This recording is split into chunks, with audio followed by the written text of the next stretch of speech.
అందరికీ నమస్కారం. నేను మీ హేమా సుబ్రహ్మణ్యన్ హోమ్ కుకింగ్ తెలుగుకి స్వాగతం. మామిడికాయలు దొరికినప్పుడు మనకి నచ్చే పచ్చళ్ళు అన్నీ పెట్టుకుని ఎంజాయ్ చేయాలి. అందుకే ఈరోజు నేను చాలా ఈజీగా అయిపోయే ఒక మామిడికాయ ముక్కల ఆవకాయ చూపించబోతున్నాను. ఇది ఎక్కువగా పెళ్లి భోజనాల్లో దొరుకుతుంది. ఈ ఇన్స్టెంట్ పచ్చడికి కావాల్సిన పదార్థాలు ఏంటో, ఇది ఎలా చేయాలో ఇప్పుడు మనం చూద్దాం. ఈ ఇన్స్టెంట్ ఆవకాయ చేయడానికి ఇక్కడ నేను అన్ని ఇంగ్రీడియంట్స్ రెడీగా పెట్టుకున్నాను. ముందుగా ఒక ప్యాన్లో 1 టీ స్పూన్ అంత ఆవాలు వేస్తున్నాను. ఇందులో 1 టీ స్పూన్ అంత మెంతులు కూడా వేయాలి. పొయ్యిని మీడియం ఫ్లేమ్లో ఉంచి వీటిని ఇలా పొడిగా వేయించాలి. ఇవి బాగా వేగి రంగు మారిన తర్వాత పొయ్యి కట్టేసి వీటిని పూర్తిగా చల్లారనివ్వాలి. ఆ తర్వాత వీటిని ఒక మిక్సర్ జార్లో వేసి మెత్తటి పొడి పట్టాలి.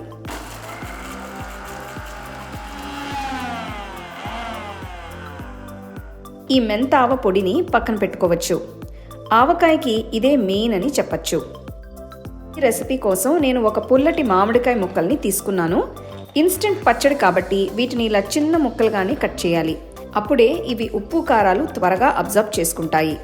ఇందులో 4 టేబుల్ స్పూన్ల కారం, 2 టేబుల్ స్పూన్ల ఉప్పు, పట్టి పెట్టుకున్న మెంతావ పొడి వేసి ఈ ముక్కల అన్నిటికీ బాగా పట్టేట్టు కలుపుకోవాలి.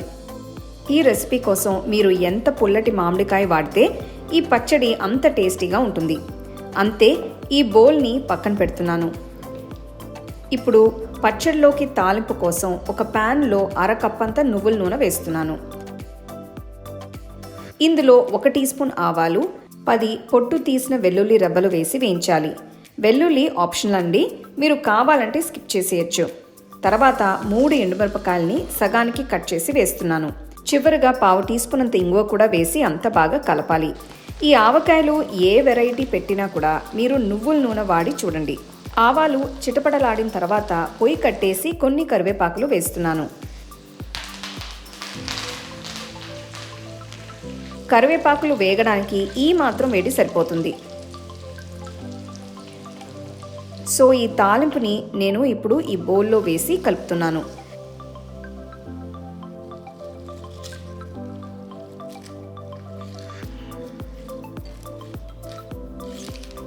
చూస్తున్నారు కదా పచ్చడి ఎంత బాగా రెడీ అయిందో. అంతే అండి, ఇన్స్టెంట్ మామిడికాయ ముక్కల ఆవకాయ తయారైనట్టే. దీన్ని మీరు 1 గంట సేపు పక్కన పెట్టి తింటే ఈ ముక్కలకి ఫ్లేవర్స్ అన్నీ బాగా పట్టి టేస్ట్ చాలా బాగుంటుంది.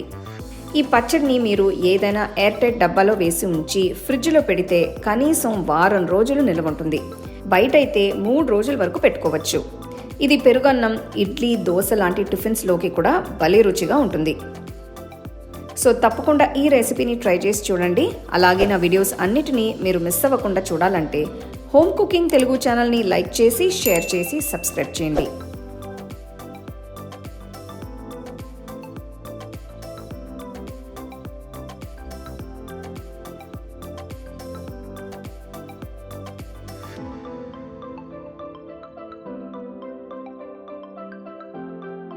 The second edition of our home cooking book is now available on our website 21frames.in. I'll give you the link in the description. You can go and check it out. The book is currently available only in India for now, so you can place your orders on 21frames.in.